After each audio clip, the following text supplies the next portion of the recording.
Alright, folks, hold on to your seats because today's story is going to blow your mind. Imagine this, a quiet neighborhood in Texas, the early morning hours still draped in darkness, and suddenly chaos erupts. A frantic 911 call comes in, and what starts as a mysterious argument quickly spirals into a shocking crime scene. Today, we're diving into the twisted tale of Randelle Stewart, a man whose life was cut short under the most bizarre and unsettling circumstances. Welcome back, Couch Detectives. If you're here, it means you're ready for another deep dive into the world of real-life crime. And trust me, this one's going to keep you hooked from start to finish. We've got everything: a suspicious wife, an estranged relationship, and a case that left more questions than answers. So grab your snacks, settle in, and let's peel back the layers of this tragic and twisted case. Who was Randelle Stewart? How did a seemingly ordinary night turn into a deadly confrontation? Let's get into it. EMS, what's the address of the emergency? Hello, EMS. Hello? EMS, what's the address of the emergency? It's 5808 Avenue G. Here, I don't know what happened. No, why are you calling for an ambulance? Hello? Is this 911? This is EMS. Can you tell me what happened? Please. I don't know what happened. It was an argument going on. I don't know what the argument was going on. My relative has been stabbed. I don't know what. He's out here laying down now. Can you please get somebody to 5808 Avenue G, please? Okay. Now. Yeah. Let me ask some questions. I need to help him, okay? How old is he? He is 39, I think. Okay. Is he awake? Yes, he is awake. He's barely breathing. And he is breathing? Barely. He is barely breathing. Where was he stabbed at? We don't know. We don't know where he stabbed. You can't tell at all? I heard, no, it's just a bunch of blood. He stabbed and I guess. Okay, we need to find where the blood is coming from so we can stop it. It's right here by his. Okay, it's right here by his arm plate. I have pressure applied to the wound right now. With a dry clean cloth. Yes. Well, it was a dry clean shirt, but it's a dry. Yeah. That's fine. A dry clean cloth with a shirt. That's fine. Keep pressure on it. My partner's already dispatched an ambulance and they're on their way. Where's the person that stabbed him? I don't know. They were outside arguing. I came outside and he was Did you see the person that was arguing with him? No, I did not. I was inside the house. And I came outside and I heard a whole bunch of rabbits and he was here. So can you please get someone here? The man on the... Alright, detectives, brace yourselves because this is where things take a sharp turn into the dark and chaotic. Picture this, it's the early hours of August 20th, 2017 in Lubbock, Texas. The streets are quiet, the neighborhood is still asleep, but suddenly the peace is shattered by a frantic... The voice on the other end is trembling, full of panic and confusion. The dispatcher tries to get basic information. Where are you? What's happening? But the caller is struggling to piece together their words. All we know is that there's been an argument, and now someone is lying on the ground, bleeding profusely. Blood is everywhere. The victim is barely holding on, his life slipping away with each passing second. The scene described is pure chaos, the kind that leaves you on edge, wondering how things could have escalated so quickly. Who were the people involved? What triggered this violent outburst? And most importantly, can the victim be saved? But as the seconds tick by, the situation only grows more dire. The caller can't even tell where the blood is coming from. There's just too much of it. They're desperately trying to stop the bleeding, but it's clear that time is running out. This is the kind of call that sends chills down your spine, knowing that at any moment, the life on the other end might just slip away. To really understand the gravity of that night, let's take a moment to listen in on the actual 911 call, where fear and desperation paint a vivid picture of the chaos that unfolded.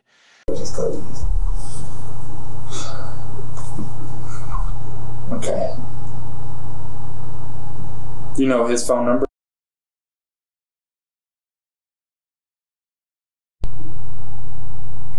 Okay. And so he's getting these messages. Y'all stop at 7-Eleven, and then y'all go to... We go to Julia's house. Okay. We went over there to go to sleep since we couldn't find a hotel. Okay. And so when y'all get there, you pull up. Yeah, Is he getting any more phone calls on the way, too? I don't... Well, yeah, like, she was calling and texting his phone. Do you know what she's saying? No. He tried to show me, and I was like, I don't want to have anything to do with that. Okay. Like, it's been a whole bunch of crap with her. And I was like, I don't want to have anything to do with that. And so he was like, babe, I don't know why she calling me and all this stuff or whatever.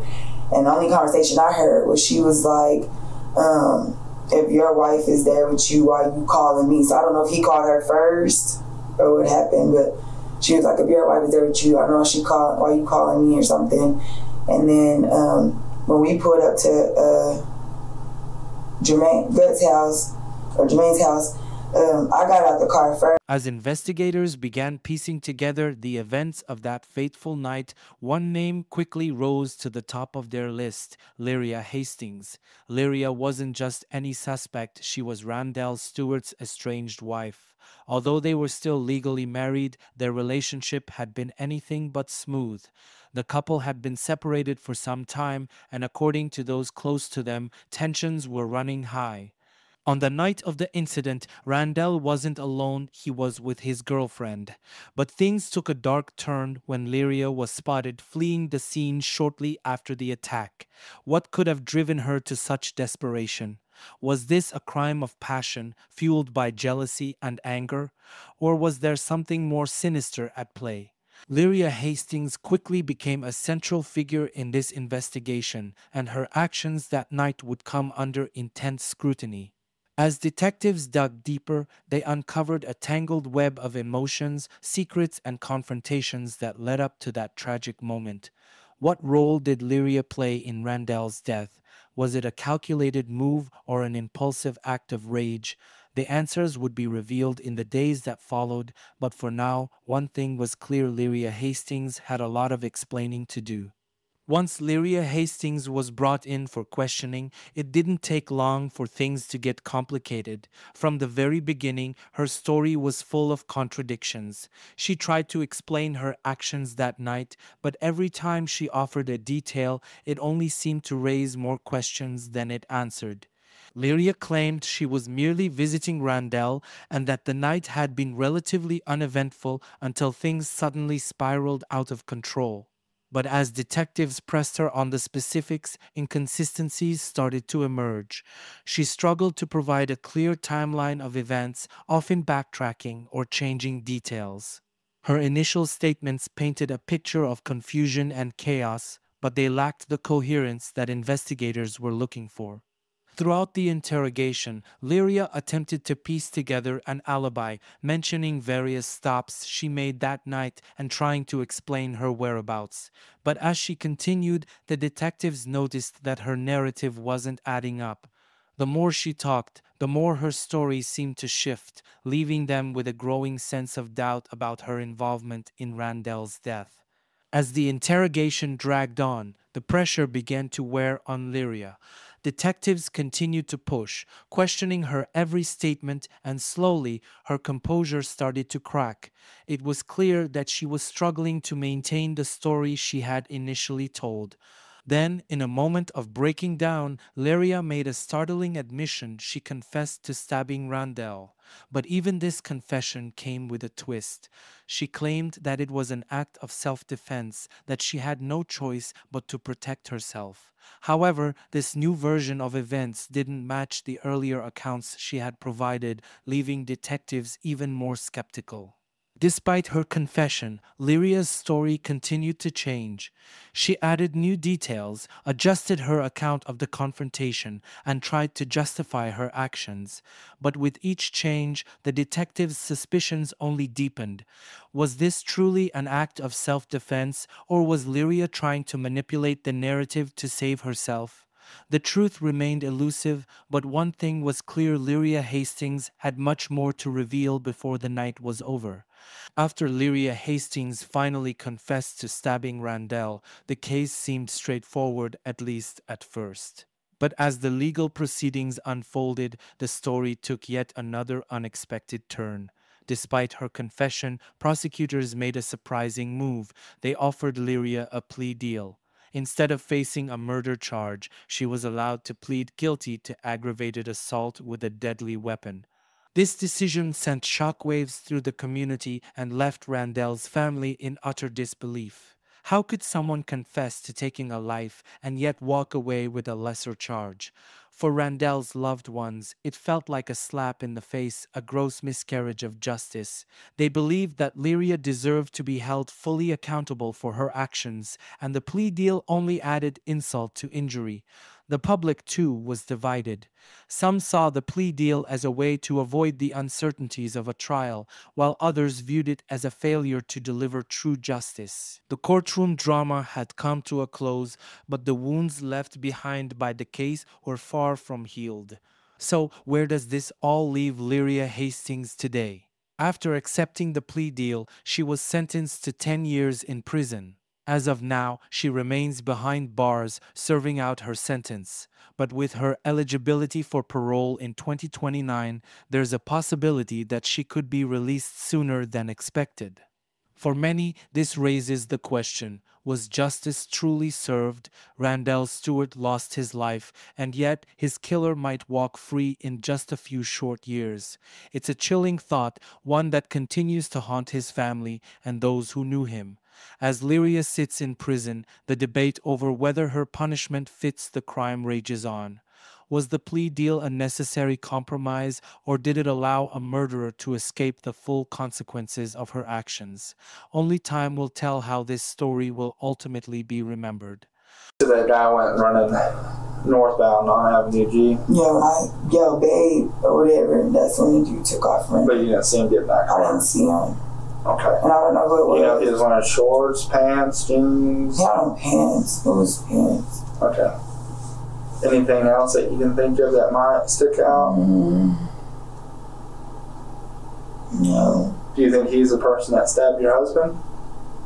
I can't say. Like, all I know is, because I didn't even know he was stabbed. Like I said, he was hitting his chest and he was talking noise, so I didn't think that he was hurt until he fell. How do you think he got stabbed? I have no idea. I have no idea. Because we couldn't even, when we went out there trying to help him, we couldn't even find that. We need to be completely honest. It's. I don't care if y'all are married or anything that. Does he sell drugs? Does he buy drugs? I would say. If he does, I don't know anything about it. Does he have any bad blood with anybody that you know of? I know last week he had called me and Jermaine and told us that some dude had called his phone talking about he don't care about him being a barber. He had his head fraternizing with his girlfriend or whatever. So he told us that. What time was that? Shoot, I don't know. Sometime, I want to say a week or two ago. I can't remember, but when you check my phone, it's in my Facebook messages and everything. Like, I was telling my friends, because he had lied. Like, he had said the dude called his phone and told him that he had his head because he seen messages from his girlfriend where my husband was texting his girlfriend. So a guy contacts Ray. My husband, yes. Approximately a week or 2 weeks ago. Probably a week. I can't actually remember. I was at work in Childress and he was here. And so he tells you that this guy said he had his head. What does that mean to you? That he was gonna fight him. Okay. And that's because he had seen messages from your husband to his girlfriend. You know what his name is? He said he didn't know who the dude was. Okay. Did he say how he received those messages? He said the dude called him. Okay. Yeah, he said first the dude called him again. And so we're left with a case that's as complex as it is tragic. Randelle Stewart's life was cut short under mysterious and violent circumstances, and while Leria Hastings has been held accountable, the outcome still feels unresolved to many. Did Leria truly act in self-defense, or did she get away with something far more sinister?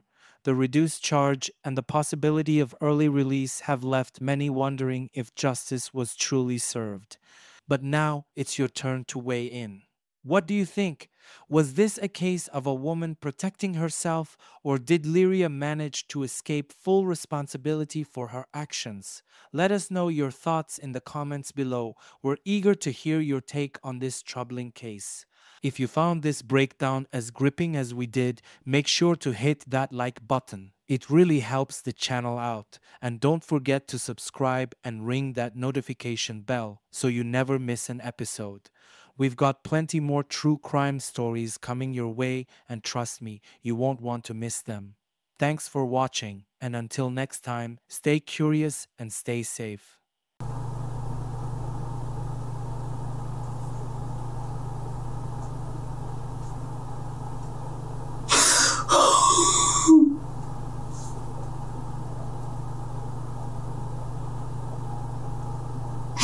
Oh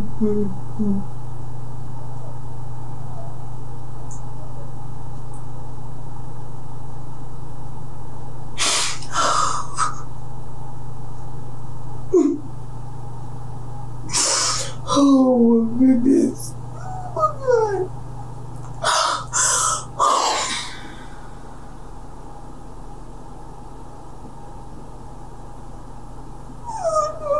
I don't know. I don't know his name. You don't know a name. Excuse me? He never told me a name. He never told us a name of what to do. That was only a couple of weeks ago, right? I don't know.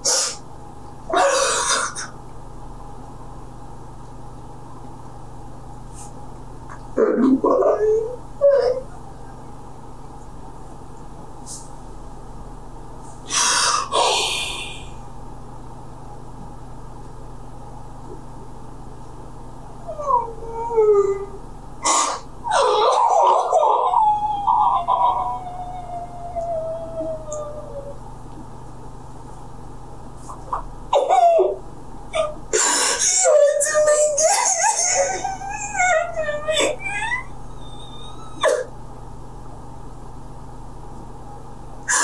Oh, he had to make it. It's true. Please do me.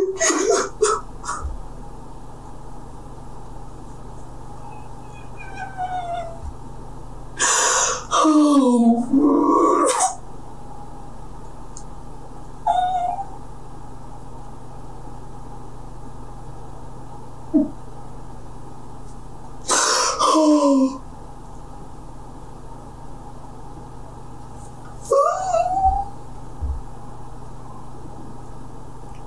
Now knowing that, can you think of anything that who would actually do something like that to him? I don't know. I don't live here with him. I don't know. I've been trying to get him to move down there with me because he's been so depressed and stuff down there. Oh no. And he bought him so much stuff, and my husband don't tell me everything. Okay. I don't know. So you don't know who may have shown up there? Huh? You don't know who would have known where he was and the exact address and location? The only people I know he hang with is my family. I don't know what he do or who he with when I'm not here. Because my husband, when I'm here, he's with me. I don't know what he do when I'm not here. From talking to Julius, talking to Alexis, and from what you told me, the only people that were out there at the time that he actually got stabbed is you, right? And some unknown guy. I wasn't out there. Like I said, I didn't even see him get stabbed. Like, I didn't see the dude raise his hand up or nothing. All I see was arguing. That's all. And I seen them standing there. And I seen my husband hit his chest. That was it. You don't know who that guy is? I don't know who it is. I don't know.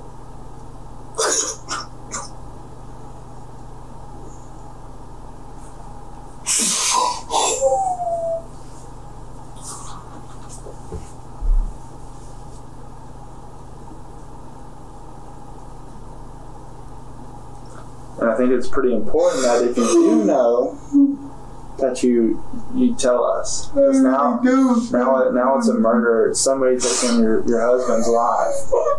for what appears to be no reason, you know.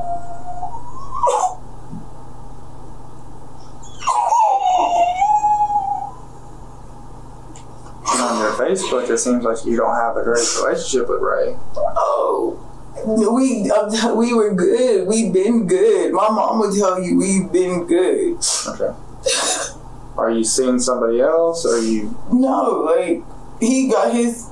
We had like an open marriage type thing. He was doing his thing, I was doing mine. So it was okay for him to sleep with somebody else? Yes, like after. Who's are you talking to, Demetrius? No, that's just my. Who are you talking to now, like while married to Ray?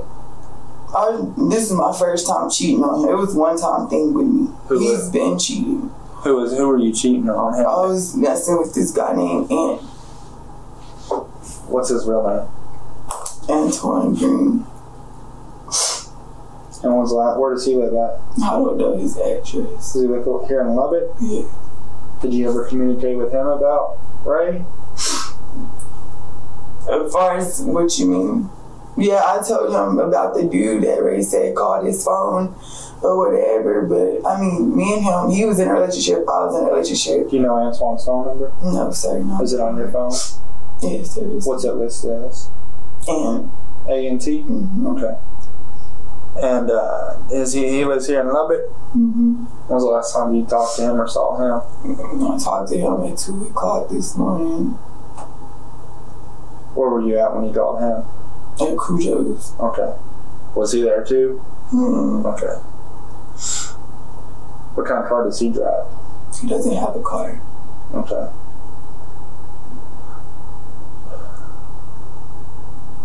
So, you know,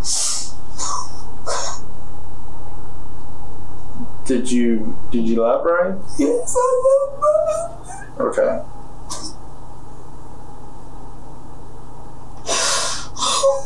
How long have you been talking with Antoine? Me and Antoine been friends for years. We just had sex one time. Okay. It wasn't nothing like. It was just one time. Well, you and Ray were open about y'all's relationship and y'all's marriage. It was okay for him to go and sleep with these other people. It was okay for you to do your thing. And what was the median like? When you're in town, you come to see me and you're gonna sleep with me? No, when I come to town, it was for my husband. Okay. Period.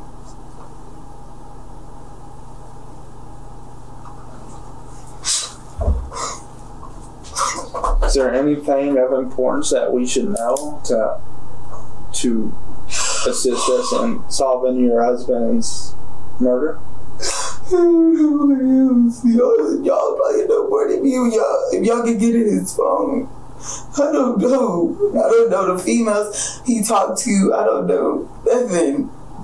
I know what he told me, and that wasn't very much. What did the females tell you? Man, it was his baby mama. I mean, they haven't talked to me in a while because I changed my number. But it was times I would come and they would go through his phone and they would call me and all this stuff because they want me to know that they're sleeping with him and so on and so forth. That's why I changed my number. And I told him, if you're going to do this, stop getting sloppy drunk to where they call my phone. It doesn't make any sense. And after I changed my number, and no one's called me. It's been good. Okay. Are you going back to Paducah after this? I'm going to see my husband. Okay. I'm sure that the medical examiner is going to have to investigate the cause of death. So, but you and his family will have to make those arrangements, okay? What was he on probation for? Okay. Has he ever been arrested for anything else? Okay.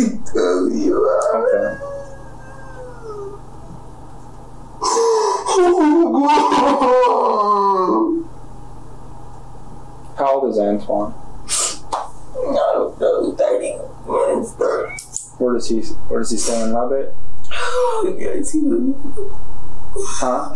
He lives in Lubbock. Do you know where at? I don't know, like, this address and I just want to get there.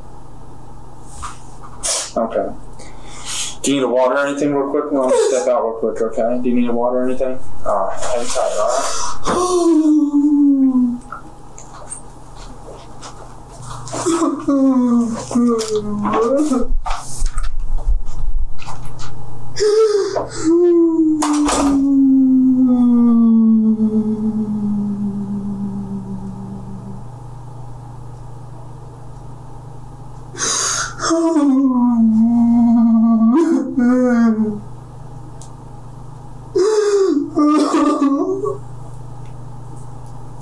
Oh my God.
My sister never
me strength, Lord.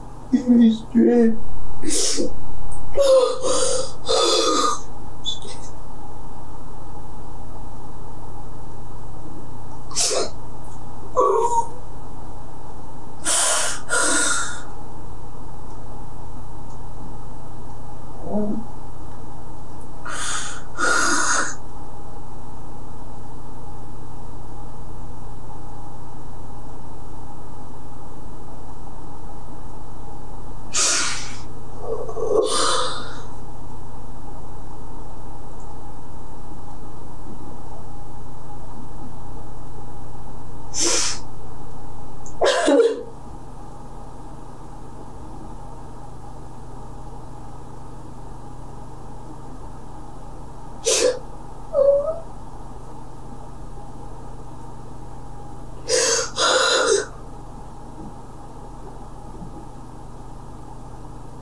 Sure,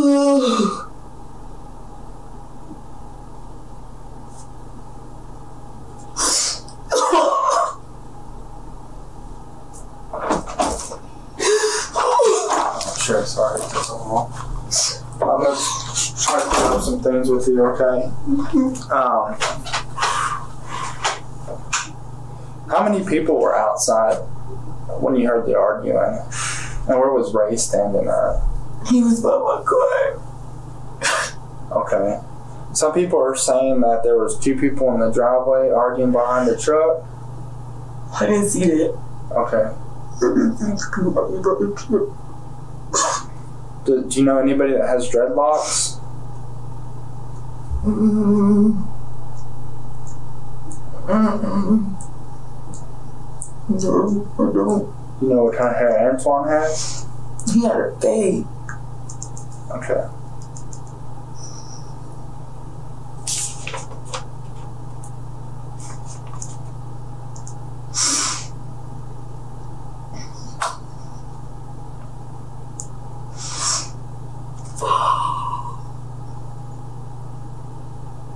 And was Julius inside the house when he was arguing? Yes. When all the arguing? And the only time Julius went outside was when? When I went in the house and told him that Ray was bleeding. Yeah. Yeah, he was in the house. He did. Because when I went to the door and we heard the yelling, Julius was like, they gonna wake up the neighbors. And I was like, and that's why I thought he was on the phone. Then I went out there. That's when I see somebody, but I don't know. I didn't see them by the truck at that time. Do you know Reagan Cantrell? Yes. Who was that? He was in the house sleep. And who's Byron Hastings? That's why, because he was in the house sleep too. Okay. What do they look like? They don't have dress, they got dates. Okay. Neither one of them got hurt. None of them woke up? No, they stayed asleep. The entire time that everybody was freaking out, ambulance was coming and all that? I stayed outside after Bane got up there.